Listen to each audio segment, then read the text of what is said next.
Chapter 63. Sometimes, when she dreamt, it was of familiar faces. It wasn't always possible to remember the names that went with them, but they seemed to be friends she had met, long, long ago. Occasionally, she would even recall fond memories of adventures and tales told when things seemed as if they couldn't get any worse, and others, it was just enough to know that there had been those who cared. But dreams were fluid things, and jumbled together. They grew distant and washed out, like oil paintings exposed to too much rain and sun. Yet even still, she'd take the comfort they offered, even if memory faded and time faded. She only wished to keep dreaming such calming, pleasant dreams. Tilda. Grendolf had retreated far, far away from the island, to a place known only to himself a fair few. It would not have been a mistake to classify it his sanctuary, though it was one of many such bolt holes employed by a wizard so long-lived.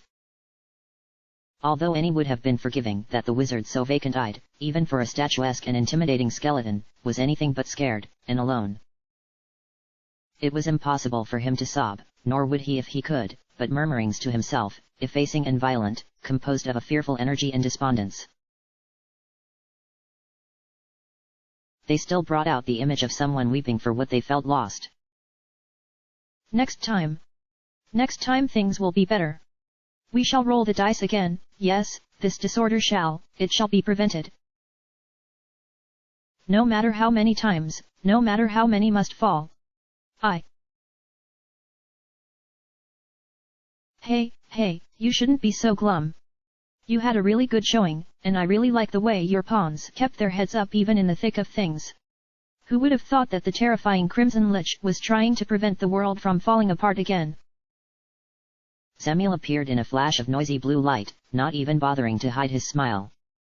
In his left hand he held something that looked a little like candy floss, and quite possibly was candy floss. Seeing Grendolf's disjointed stare, the snappily dressed wizard held out his hand. Want some? It'll take the edge off. You know, full well, I can't eat. Grendolf began, then scowled as he truly heard the words.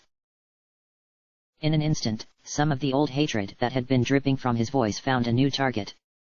The ridges on his skull glistened with an unpleasant fluorescence, and his staff made a noise that almost sounded like the hissing of 1,000 serpents, from a great distance, whispering of vengeance terrible and swift. You would do well not to refer to that child as a pawn. Vile creature! Take your schemes elsewhere. Leave me. Seemingly satisfied, Zemiel threw the candy floss behind him, where it burned itself in a peal of blue fire. No schemes today, just came to make sure you weren't feeling too down in the dumps. I mean, it is tradition to meet up at times like these, right? Us vile creatures are never too far apart, after all. Ahahaha. The energy drained again from Grendolf, for it wasn't as if the words so honey-toned from that man were entirely untrue, and no matter his protests.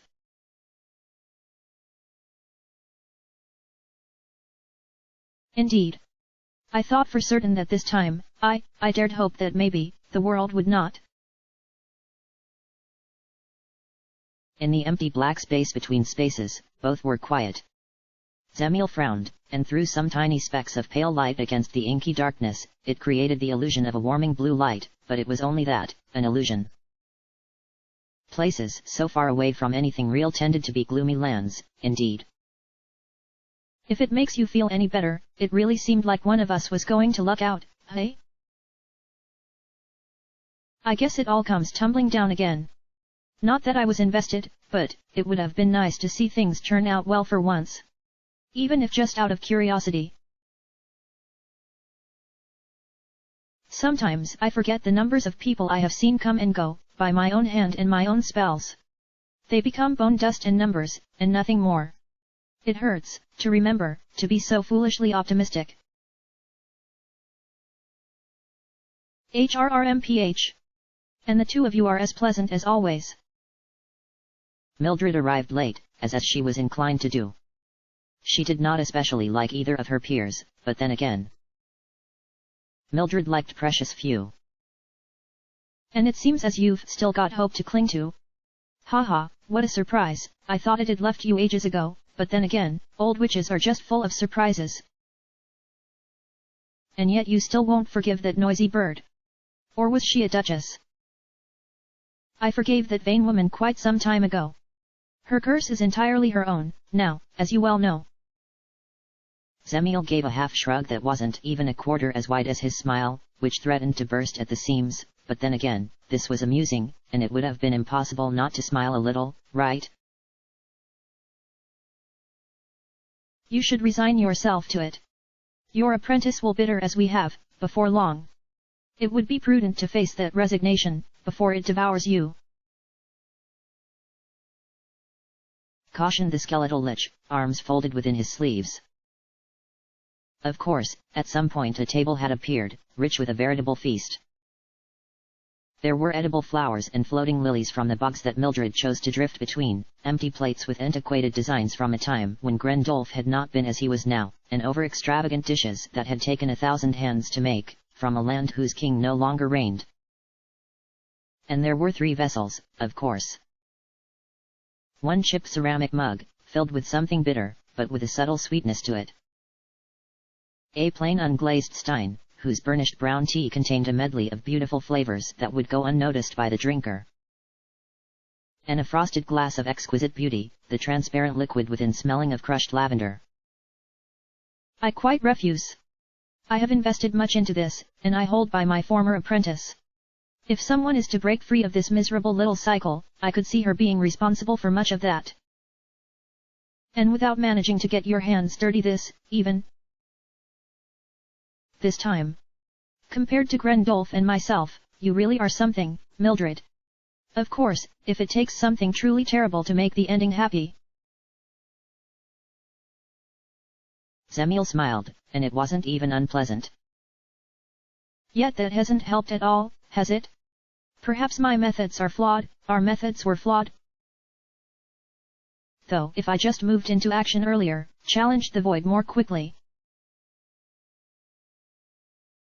You can't defeat it, old man. All you're doing is making a hassle for the rest of the kingdoms and little lands out there, and it really is a hassle. Which is nice if you're trying to seize on winters of discontent, but an usurper like you should keep their tongue silent. Sweet lies are still lies, and well-intentioned mutinies are still mutinies. And your tea is as tasteless as your sugary rot. It was fairly rare for Zemiel to look genuinely affronted, but apparently Mildred's last word, delivered with the wry smile that only she could manage, had hit a nerve, or at least confused the smiling wizard. For he was quite silent, though still apparently laughing to himself. Moving on, I only care what happens to Lorelei. She will manage even if this world is lost. As to the rest, they matter not to me. Not at all. Is that so?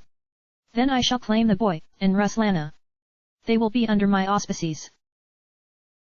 No, I claim the boy. Having acted disinterested only moments before, Mildred's scowl was as sudden as her protest, and elicited both amused, but restrained, surprise from the ancient lich. And open laughter from the uniformed magician. He, has a name, you know. Chow. Maybe I'll claim him. I need sculptures, I think of the old king. That'd be kind of amusing, wouldn't it? Right, just joking. I'm not claiming anyone this round, though I suppose I'll cheat a little bit and make things fun, once in a while. Maybe a little random chance'll be just the ticket we need, right? What about that hedge wizard, then? If neither you nor I nor Mildred care to claim him, shall we leave him to the island? It is unkind, even in the interest of some manner of order. Kindness, Pa. We are not known for kindness, or we would not be magicians. He has chosen his path well enough, I say we let him reap the same flowers he has sown. Besides that, I do not trust him at all around my charge. If something were to happen to him... Mildred shot Zemiel an odd glance, and they both laughed, the one loud and cackling, the other quiet and melodic. No, goodness, no. I said cheat a bit, not engage in a bit of light homicide.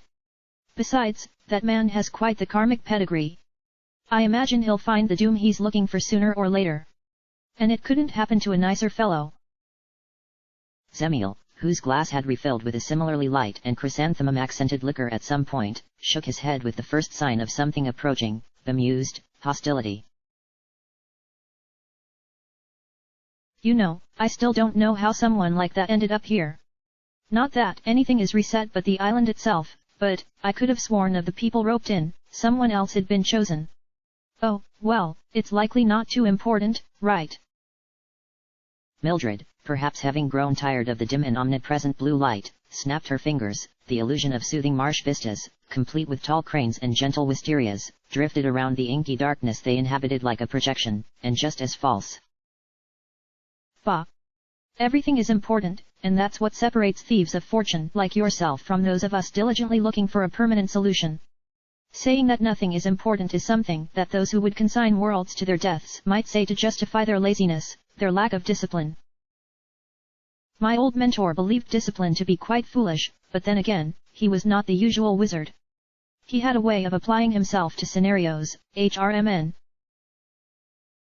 Perhaps if I had been more jovial, I could have helped Ruslana further.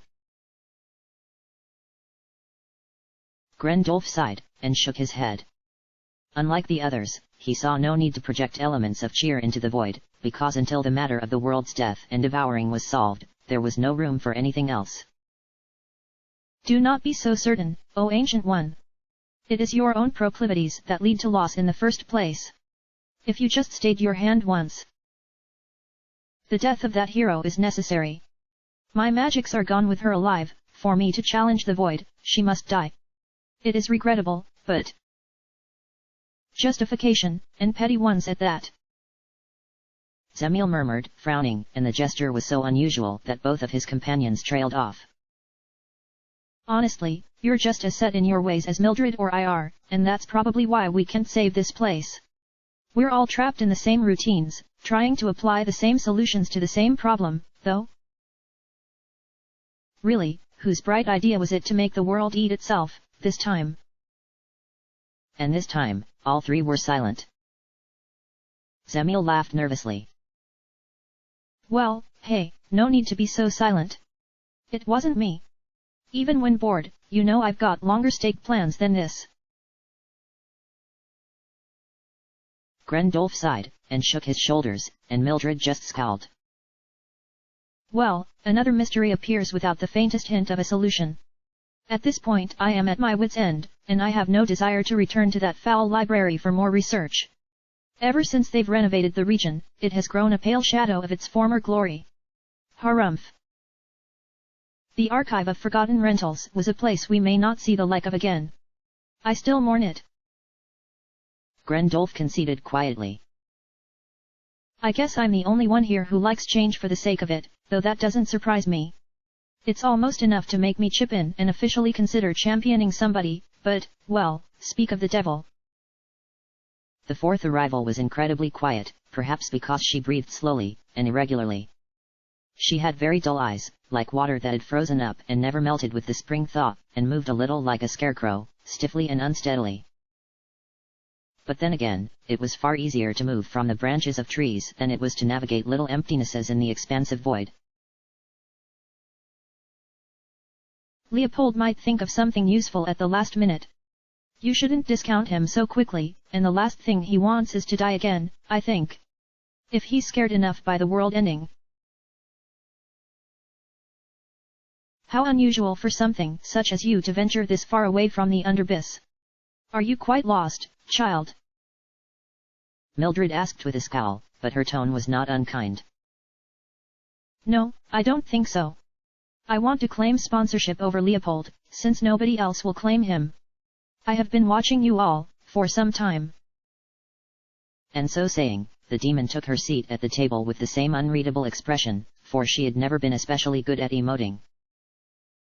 That's pretty loyal. I can't imagine a demon following me around after so many deaths. Whatever did that guy do to get such loyalty out of you? Zemiel chuckled, and the demon shrugged.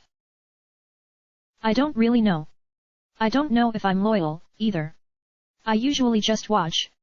But, I don't like the idea of this world dying just to be reset. It seems like a sad affront to the people that died here, doesn't it? It is a sad state. It is what has moved those of us who have tried to prevent it from collapsing from continuing to try. Some have moved on, of course, and there are many worlds, and none half so lost. But, I would like to see a day where, even if the island itself dies, it is remembered, and not lost to the hungry void. Leopold's demon shook her head at the lich's words, and pulled her jacket around herself. The room didn't heat up, however, for demons were rarely skilled magicians, and those that were held terrible secrets far beneath catacombs or above the stars, for their ambitions lay beyond being mere demons, and to a higher title, still. Well, child. Any help is welcome, even if you're quite useless. Mildred, despite the charity in her tone, was still Mildred, after all. And you are welcome to that miserable wretch. His deeds warrant such a companion, I suppose. Is there a name we could know you by, at least? Just referring to you as demon will grow troublesome, after all. The demon furrowed her thick eyebrows, and laughed very quietly. You might not believe it, but you already know my name. After all, it's Koza. Chapter end.